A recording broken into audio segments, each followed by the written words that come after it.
આજે કેમિકલ વાળી જે મગફળી છે એમાં પાયામાં શું ખાતર નાખ્યું છે અને પેલામાં શું આપેલું છે આપણે ઓર્ગેનિક વાળામાં? કેમિકલ વાળામાં મેં 20 કિલોથી 25 કિલો જેવું ડીએપી આપ્યું હતું. ઓકે. અને આપણું જે કામાનું છે એ ભૂ સમૃદ્ધિ ગોલ્ડ અને ભૂમિરાજ બે પાયાની અંદર મેં આપ્યા હતા. બંનેમાં જર્મિનેશન કેવું હતું અને શરૂઆતનો ગ્રોથ તમને લાગે કે ભાઈ આ કેમિકલ વાળું છે ડીએપી વાળું છે? એ જરાય મને છે ને ઓબ્ઝર્વેશન કરતા ડીએપી વાળું તો એની અંદર અને આપણા કામાની અંદર જર્મિનેશન ઉપરથી આનું 2 દિવસ વહેલા આવતું એવું લાગ્યું હતું મને. બરાબર છે. મગફળી આજે 101 દિવસ પૂરા થઈને આજે 102 દિવસ છે આજે. બરાબર છે. ચાલુ છે. હવે ઉપર સ્પ્રેના રાઉન્ડમાં આપણે શું શું લીધેલું છે એની અંદર? પહેલા શરૂઆતમાં ડોક્ટર પુણ્યમ અને તેજસ 108 એ બે પહેલા પ્રોડક્ટો હતી.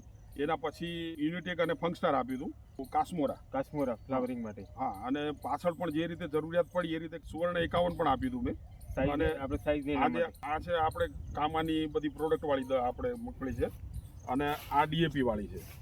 તો આની અંદર હાથેથી ખેંચતા આમાં ઢેફા લગભગ નહિવત પ્રમાણમાં છે અને આ ડીએપી વાળી છે એની અંદર આપણે ઢેફા પણ માટી પણ જોઈ શકીએ છીએ. મગફળી સાઈઝ બી નથી ને અત્યારે સુયા બી હજુ સુયા આટલા દિવસે સુયા જુઓ પાછળથી તમે જુઓ તમને નાની મગફળી એવી જોવા નહીં મળે. તમને બધાની સાઈઝ અમે તમે જુઓ અહીંયાથી મગફળીને તમે જોશો ને તો આ એની મેચ્યોરિટી લીધેલી છે અને આ મગફળીઓમાં તમે જોશો ને તો જુઓ તમને આ હજુ પણ આ વસ્તુ જે છે ને દાણા હજુ પણ પોચા રહી ગયેલા હોય. હજુ આ બધા આ તમને જોવા મળે છે. જુઓ આ હજુ પાછળથી